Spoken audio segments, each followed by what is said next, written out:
नमस्कार, मैं नरेश कुमार। आप देख रहे हैं बिहार एक नई सोच न्यूज। अभी मैं खरीक प्रखंड में हूं और खरीक प्रखंड में जया मिश्रा जी का जो है आज 9 दिवसीय कथा चल रहा है, जो राम कथा कहते हैं। कल वही करते हैं जो पढ़ते हैं। आज 3-4 दिन से हम सोच रहे थे किसी तरह संपर्क किया जाए। मैं सवाल करूँगा और सवाल है, पहला सवाल ही होगा कि क्या सिर्फ ब्राह्मण ही कथा कर सकते हैं? क्या अन्य जाति के लोग कथा नहीं कर सकते हैं? एक जबलपुर, मध्य प्रदेश के जबलपुर में एक देविका पटेल जी हैं और वो कथा कर रहे थे और वो कुर्मी समाज से आते हैं, हिंदू धर्म का प्रचार करते हैं, राम कथा कहते हैं। लेकिन जब वो किसी गांव में कथा करने जाते हैं तो उनको विरोध का सामना करना पड़ता है। और ये सवाल पहला होगा जो मैंने बोला, माता जी आप सुने, क्या कहिएगा उस घटना के बारे में? जी, जय श्री राधे। पहले तो और रही बात कथा करने की, तो देखिए मंच व्यासपीठ माना गया है, सबको अपना अपना अधिकार दिया गया है, सबका वर्ण निर्धारित किया गया है। ब्राह्मण, क्षत्रिय, वैश्य, शूद्र। जैसे क्षत्रियों को है कि शस्त्र धारण करें, ब्राह्मणों को है शास्त्र धारण करें, तो ब्राह्मण के लिए विशेष ये अधिकार मिला है कि आप शास्त्र पढ़ें और उसका व्याख्या करें। बाकी कथा प्रवचन ऐसा कुछ विशेष नहीं, आप ज्ञान दे सकते हैं, लेकिन एक व्यासपीठ पर बैठ के जो कथा करने का अधिकार है तो वो तो ब्राह्मण को ही दिया गया है। भागवत में भी वर्णन है कि आप ब्राह्मण हैं, विप्र हों, विरक्त हों, तो ऐसे सब नियम दिए गए हैं।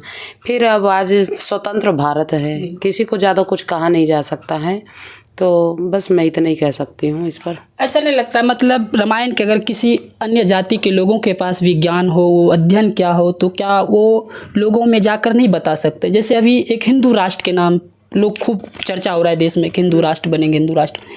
हर जाति के समुदाय के लोग हिंदू है, डोम है, चमार है, हर जाति के लोग हिंदू। क्या वो जाति के लोग कथा नहीं कर सकते हैं? देखिए, अब कथा मतलब ज्ञान तो आप सबको दे सकते हैं, यदि आपके पास ज्ञान है तो उसको बांटिए। लेकिन एक स्थान होता है, वहाँ पर पूजा की जाती है, व्यासपीठ पर आसीन किया जाता है। फिर यदि हम मानते हैं तो हमें वो चीज़ मानना चाहिए। अब जो व्यक्ति नहीं मान रहा है तो उसे आप क्या कह सकते हैं? उस पर हम ज़्यादा कुछ नहीं कह सकते, क्योंकि आज अभी आप हमसे पूछ रहे हैं, हम यदि कुछ कह दें तो कल लोग हम पर सवाल उठाएंगे, तो उतना ही कहेंगे जितना उचित हो। तो ये हमारी सोच है कि सबका वर्ण व्यवस्था है, सबको अधिकार दिया गया है, तो जो शास्त्र में कहा गया है उसको मानना ही हमारा धर्म है, और जो इनकार किया गया है वही अधर्म है।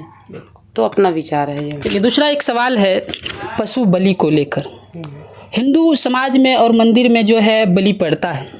अब पहले मैं अपना ही घटना बताता हूँ। मेरे लिए जो है, मेरी माँ ने बलि गछा और उस बकरे को घर में रखा गया। जब मैं खाते थे तो बकरे आते तो उनको भी एक रोटी खिलाता, लेकिन मुझे पता नहीं था कि उसको आगे चलकर बलि देने वाला है। जब मुझे पता लगा कि बलि देने वाला है उस बकरे का, तो फिर मैं उस दिन खूब रोया था कि वो परिवार का हिस्सा बन गया था। मैंने माता जी को खूब समझाया कि बलि मत दो, हमको कुछ नहीं होगा, लेकिन हमारी माँ ने नहीं माना। दुर्गा स्थान में गया, उसको उस दिन बलि दिया और 3 दिन तक हम खाना भी नहीं खाए थे। एक प्रेम हो गया था। तो बलि प्रथा क्या है और क्यों देना चाहिए, थोड़ा इससे विस्तार से बताइए। देखिए, पूजा का भी विधान है। कुछ तांत्रिक पूजा होती हैं, कुछ सात्विक अनुष्ठान होते हैं। तो तांत्रिक पूजा तंत्र वाले क्या करते हैं उसका तो हमें ज्ञान नहीं है, लेकिन हमारे जो वैष्णव सात्विक पूजा प्रधान हैं उसमें बलि प्रथा का कहीं पर भी विधान नहीं है। भागवत में भी एक प्रसंग आता है कि जहाँ, अभी मुझे ध्यान नहीं आ रहा है, लेकिन राजा ने बलि दिया तो वहाँ आकर स्वयं नारद जी रोके हैं उन्हें कि हे राजन, तुम्हारा ये यज्ञ पूरा नहीं हो रहा है, तुम धर्म के नाम पे अधर्म कर रहे हो। आज अपने स्वाद के लिए लोग बलि देते हैं, थोड़ा भगवान में अर्पण किए और फिर अपना स्वाद बनाते हैं, तो ये गलत है। बलि का सीधे अर्थ है बलिदान। बलि राजा की तरह दान करना चाहिए। राजा बलि ने सर्वस्व लुटा दिया दान के लिए, मतलब कुछ भी नहीं छोड़ा, यहाँ तक कि अपने आप को भी तृतीय पद अपने सिर पर धारण किए। तो मतलब बलिदान का मतलब है कि बलि राजा की तरह हमको दान करना चाहिए, ना कि किसी जीव की हत्या करनी चाहिए। और बलिदान ही कर रहे हो तो जीव की हत्या क्यों कर रहे हो? अपने अवगुणों का बलिदान करो, अपने दुर्गुण का बलिदान करो, जरूरी है कि जीव की ही हत्या की जाए। तो शास्त्र पर तो कहीं ऐसा अभी तक जितना हमने अध्ययन किया तो उस पर तो कहीं भी ऐसा विधान नहीं है कि मतलब कहीं जीव की हत्या की जाए। और माता ने यदि किसी की बलि दी है तो एक था रक्त बीज, उसकी बलि देने का केवल एक कारण था कि जब माता ने उसके सिर को काटे तो उसके रक्त से हजारों सैकड़ों और राक्षस प्रकट हो रहे थे। तब माता ने कहा कि इसके रक्त मैं जमीन पर गिरने ही नहीं दूंगी। तब जाके माता ने उसके रक्त को पान किया। अब वहाँ पर लोगों ने कह दिया कि माता बलि मांग रही है। और देखिए, जो कार्य निर्धारित है वो होगा।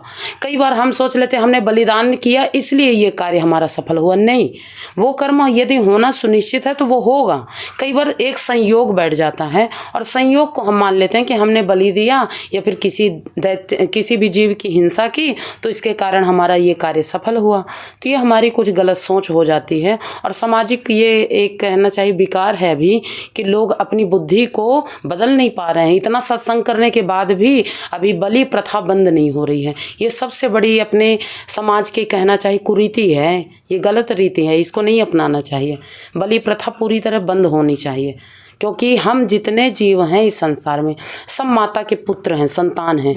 चींटी भी भगवान का बनाया हुआ है, हाथी भी भगवान का बनाया हुआ है, लेकिन वहाँ पर व्यक्ति चींटी को मार देता है, हाथी को मारने के लिए 1000 बार सोचता है। तो हम सब जीव भगवान के हैं। यदि किसी भी जीव की हिंसा हो रही है तो वो अधर्म है और कोई भी देवता उस पर प्रसन्न नहीं होता है। बस मेरा यही मानना है। इसको लेकर मैं अपने गांव में विरोध भी किया।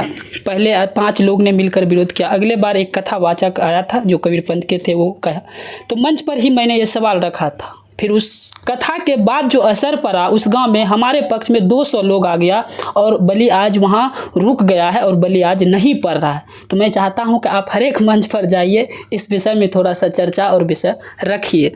पूरा प्रयास रहता है। वैसे अभी तक आप YouTube में जो कथाएं चलती हैं लाइव, उसमें सर्च करें, हर एक कथा में हम बलि प्रथा को लेकर ये शब्द बोलते हैं।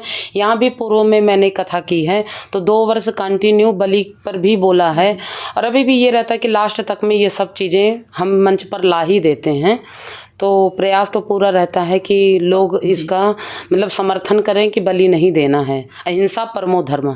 बलि तो ज़्यादा जो है हमारी माता बहन ही गजते हैं। सबसे ज़्यादा महिलाओं का योगदान रहता है कि मेरी बेटा बच जाए, मेरी बेटी बच जाए।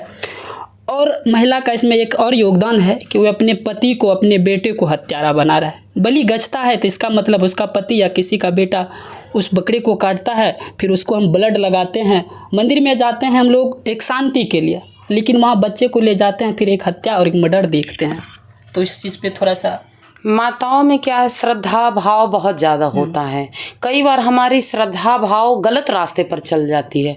जैसे वही यदि माताएं चाहें तो मन्नत मांगती हैं जब मंदिरों में जाके, तो ये मन्नत मांग सकते हैं कि मेरा बच्चा स्वस्थ रहे, उसके लिए मैं 10 लोगों को भोजन कराऊंगी। ये भी तो हो सकता है। लेकिन हमने जो समाज में ज़्यादा फैला है उस पर विशेष ध्यान देते हैं। हम क्या करते हैं कि चलो मतलब मन्नत मांगें और उसके बाद बलि दें। किसी को मारने से अच्छा है कि किसी का पेट भर दें। आज हम मन्नत मांगे और उसके बाद 10 ब्राह्मणों को, 10 जीव जंतुओं को भोजन करा दें। उससे हो सकता है कि हमारे बच्चे की आयु 10 वर्ष रही हो तो 11 वर्ष हो जाए। लेकिन हमारी क्या है कि जो चीज़ें हमने देखी है, सुनी है, आजकल जैसे हवा चलता है वैसे ही लोग चलने लगते हैं। ये समाज में हो चुका है कि जैसे ही हवा चली उधर ही लोग चलने लगते हैं। हमने देखा कि बलि दी, उसके साथ ऐसा हुआ, तो हम उसको अपने जीवन में उतार लेते हैं कि हम भी ऐसा करेंगे तो ऐसा होगा। हो सकता है कि उसके साथ अच्छा होना रहा हो और उस समय वो बलि दे दे, लेकिन उसके साथ अच्छा हो नहीं रहा, लेकिन वो जो बलि दिया गया है उसका दुष्परिणाम अवश्य निकलेगा। आज नहीं तो कल उसको उसका फल भोगना ही पड़ेगा। तो इसीलिए हमको संभल जाना चाहिए। हम किसी को दे कर ना चलें, बल्कि शास्त्र के अनुसार चलें। ज्ञान जो हमें प्राप्त होता है कथावाचकों से प्राप्त होता है, जो हमारे शास्त्र पुराण ग्रंथ कह रहे हैं उसके अनुसार हमको चलना चाहिए। चलिए, एक तीसरा सवाल है, लास्ट सवाल है। लोग स्वर्ग और नरक की बात करते हैं। लोगों को मरने के बाद स्वर्ग मिलता है या जीवन रहते हुए लोगों को स्वर्ग मिल जाता है? अब हमें तो लगता है कि आजकल सबको स्वर्ग मिल रहा है। कोई भी मरता है तो नाम के आगे स्वर्गीय ही लिखा जाए, चोर मरे या किसी भी हाँ कोई भी। तो कहा जाए तो मतलब आज के समय में सबके नाम के आगे स्वर्ग है। देखिए स्वर्ग नर्क ऊपर तो जब होगा होता भी होगा, ऐसा नहीं है, मैं मना नहीं कर रही हूँ, है। यदि शास्त्र में वर्णन है, वेद व्यास जी जो इन रचनाओं को किए हैं तो उसमें स्वर्ग, आप शिव पुराण में स्वर्ग नर्क का वर्णन सुन सकते हैं, श्रीमद् भागवत पुराण में स्वर्ग नर्क का वर्णन किया गया है, तो वो होगा।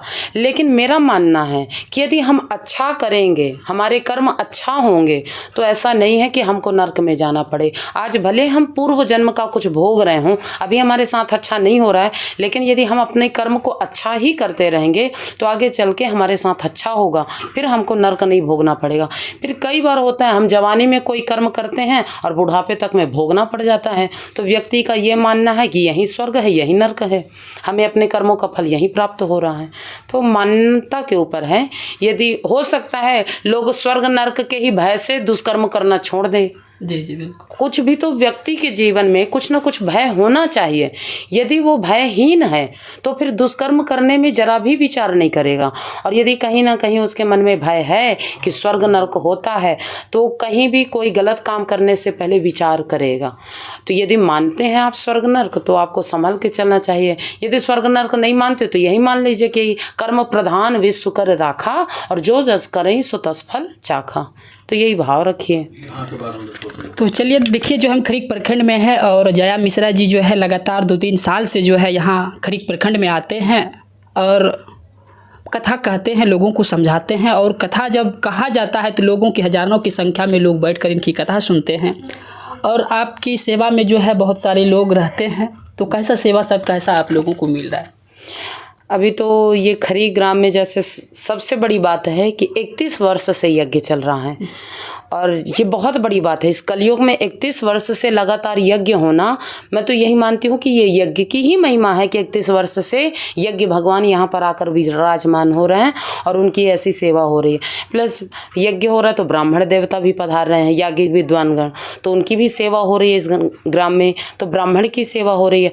हम आ रहे हैं तो अभी 3 साल से हम राजेश भैया जी के यहाँ पर विश्राम कर रहे हैं, तो यहाँ हमारी बड़ी अच्छी व्यवस्था है, खूब सुख सुविधा, मतलब घर जैसे हैं। और फिर हमारे यज्ञ के सभी जो सम्माननीय सदस्यगण हैं, शंभू झा जी जो मुख्य यजमान बनते हैं कथा के, और साथ में सरपंच जी जो मंच संचालन करते हैं, और सबसे पहले यहाँ रमन काका जी से बात हुई तब हम यहाँ पर आए। 3 साल से आ रहे हैं, कोई प्रेम स्नेह में कमी नहीं मिलती है, हर बार बढ़ के ही प्रेम मिलता है, तो बहुत अच्छा लगता है। व्यक्ति एक बार यज्ञ करता है तो 10-20 वर्ष तक आराम करता है, और यहाँ लगातार लोग 31 वर्ष से यज्ञ करते जा रहे हैं, 1 वर्ष का भी गैप नहीं हुआ। तो ये सबसे बड़ी बात है। आज के इस कलयुग में यज्ञ अनुष्ठान को ऐसे प्रतिष्ठित करके रखना बहुत बड़ी बात है। ये कई बार मैं अपनी कथाओं में कई जगह पर वर्णन करती हूँ कि खरी बिहार क्षेत्र में स्थान है जहाँ पर आज 31 वर्ष से 30 वर्षों से कथा हो रही है। जैसे इससे पूर्व मैंने जब कथा की तो 30 वर्ष मैं कह रही थी, ये 31वां वर्ष चल रहा है, तो बड़ी प्रसन्नता होती है, और जनता का प्रेम भी बहुत है, और फिर यहाँ बड़े भाव से जनता कथा भी सुनती है। तो जहाँ जब श्रोता प्रेम से कथा सुनते हैं तो कथा कहने में भी बड़ा आनंद आता है। तो यही कहेंगे कि यहाँ के श्रोताओं को भी हम प्रणाम करेंगे, और यहाँ के आयोजकों को भी प्रणाम करते हैं, और सबसे बड़े यज्ञ नारायण भगवान को प्रणाम है जिन्होंने यहाँ के लोगों में ऐसी श्रद्धा भक्ति पैदा किए हैं। ये देखिए, और जो मैं बातचीत किया हूँ इस विचार पर आप लोगों की क्या राय है, कमेंट बॉक्स में अपनी अपनी राय ज़रूर दीजिएगा। आज के लिए इतना ही। जय हिंद, जय भारत।